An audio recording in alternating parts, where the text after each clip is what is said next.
Trobarem la veu de Lluís Llach amb una cançó Vida. És molt particular, aquesta cançó. Escoltem Lluís Llach amb Vida.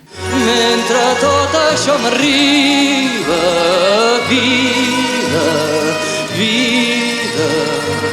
Mentre tot això m'arriba, vida, vida. Mentre tot això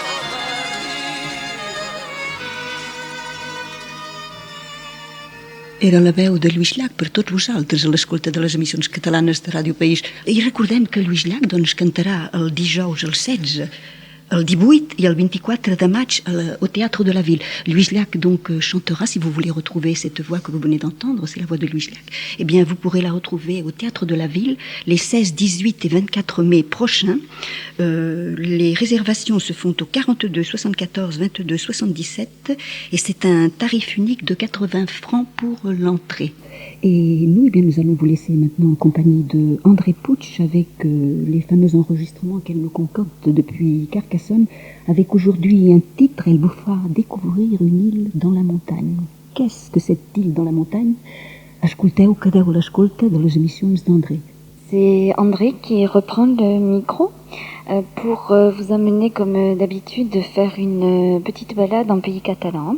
Et aujourd'hui, je vous propose un petit tour en plein cœur des Pyrénées, dans un petit pays qui, après 700 ans de structure féodale, est désormais un État à part entière, membre de plein droit de la communauté internationale. Et grâce à lui, le catalan est maintenant utilisé comme langue officielle dans un organisme international, l'ONU pour ne pas le nommer. Vous avez trouvé de quel pays je veux vous parler? Non? Alors, pour vous mettre sur la voie, je vous dirais qu'il suffit de passer sa frontière pour entrer dans un paradis hors taxe, qui sent bon l'électronique, l'alcool, les parfums, les bijoux. Et oui, vous avez compris que c'est en Andorre que je vous amène aujourd'hui, tout de suite après avoir écouté Joan Manuel Serrat qui nous accompagnera donc dans cette balade. L'Amèlia està malalta, la filla del bon rei, comptes la van a veure, comptes i noble gent.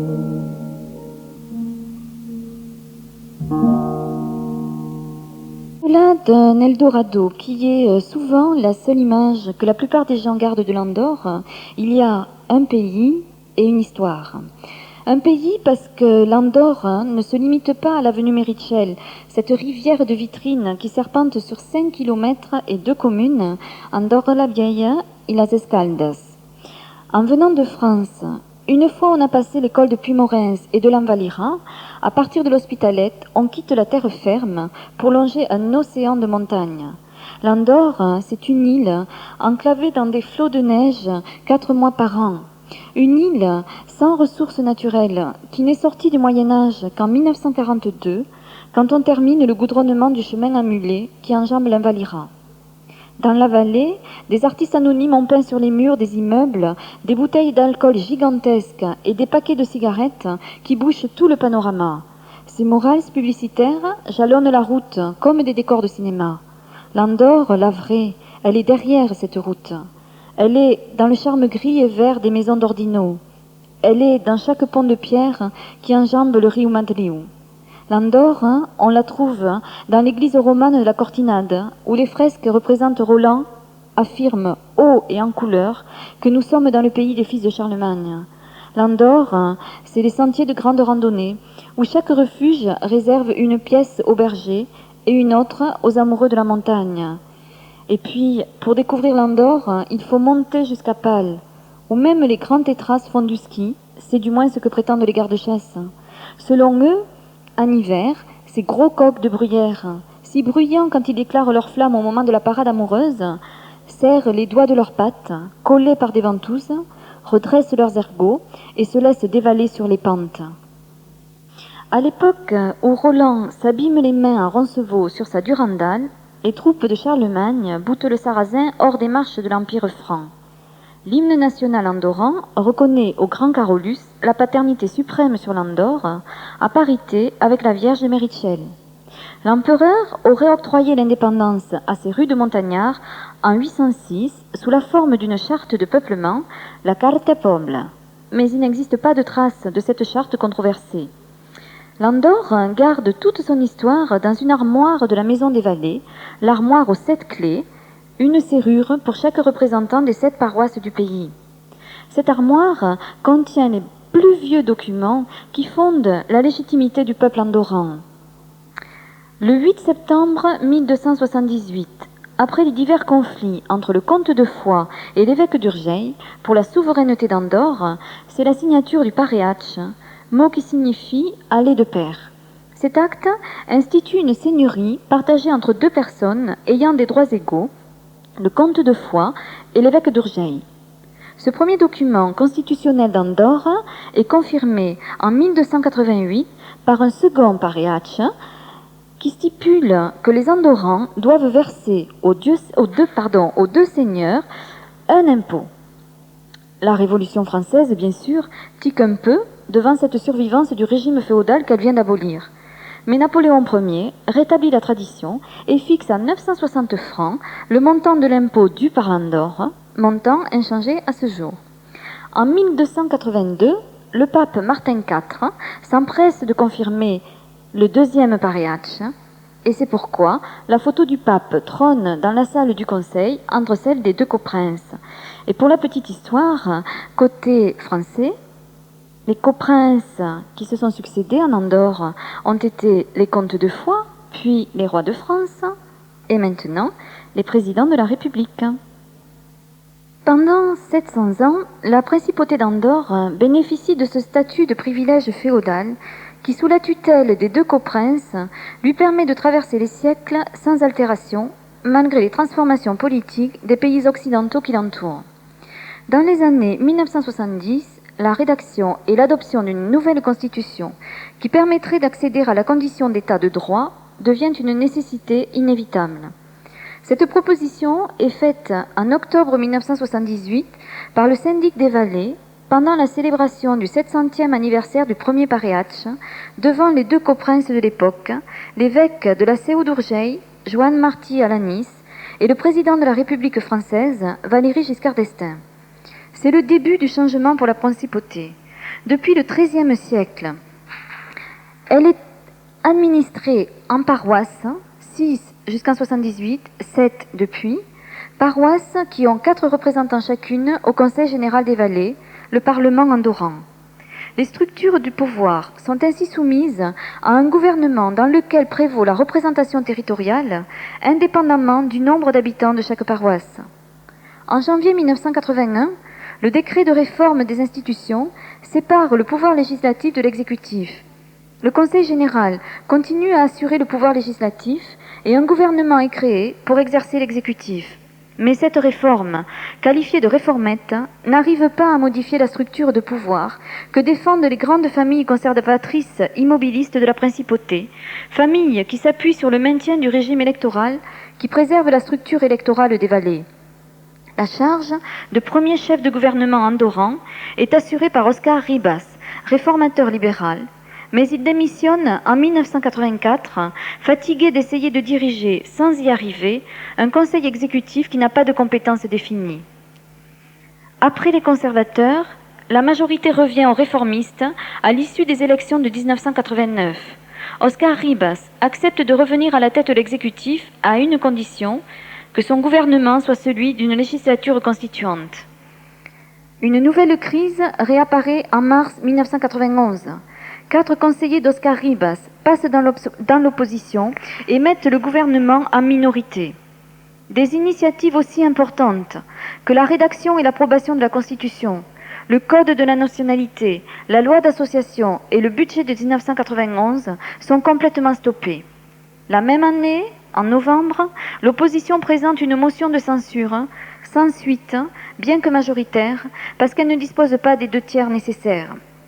Finalement, l'échec des négociations pour trouver une formule qui permette d'établir une cohabitation entre opposition et gouvernement jusqu'à la Constitution et la pression populaire, due au long blocage de l'administration, aboutissent à l'autodissolution de l'Assemblée législative.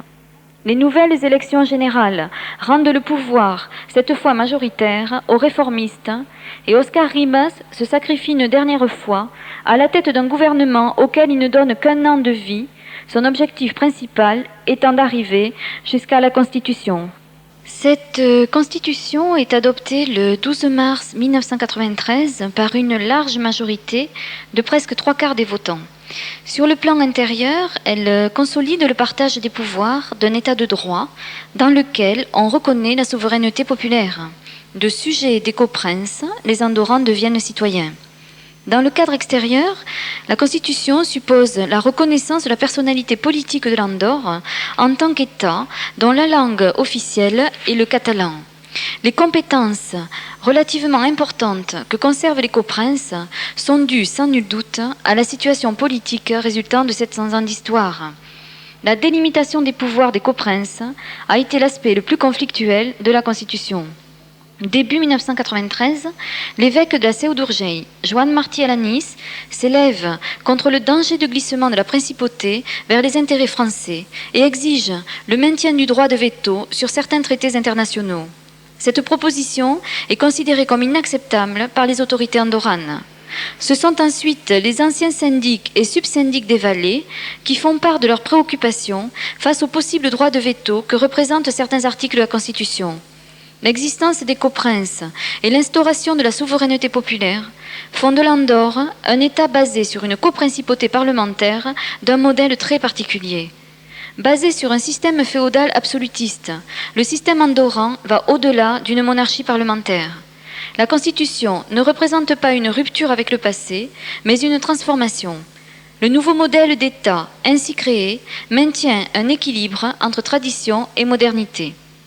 La norme de base se structure à partir de 4 axes institutionnels. Le Conseil général, qui doit assurer le pouvoir législatif et à partir duquel s'articulera le système des partis. Ensuite, le gouvernement, qui s'est doté de compétences plus importantes. Puis, les paroisses, qui ont le pouvoir de prendre des décisions locales. Enfin, les 2 coprinces, qui ont des attributions de politique extérieure et qui sont des éléments de protection et de garantie de souveraineté vis-à-vis des 2 États voisins. Si no fos pas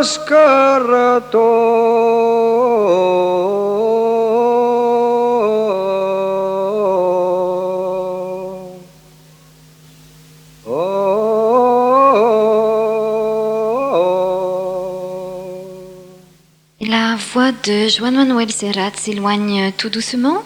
Nous avons entendu de vieilles chansons interprétées par Joan Manuel.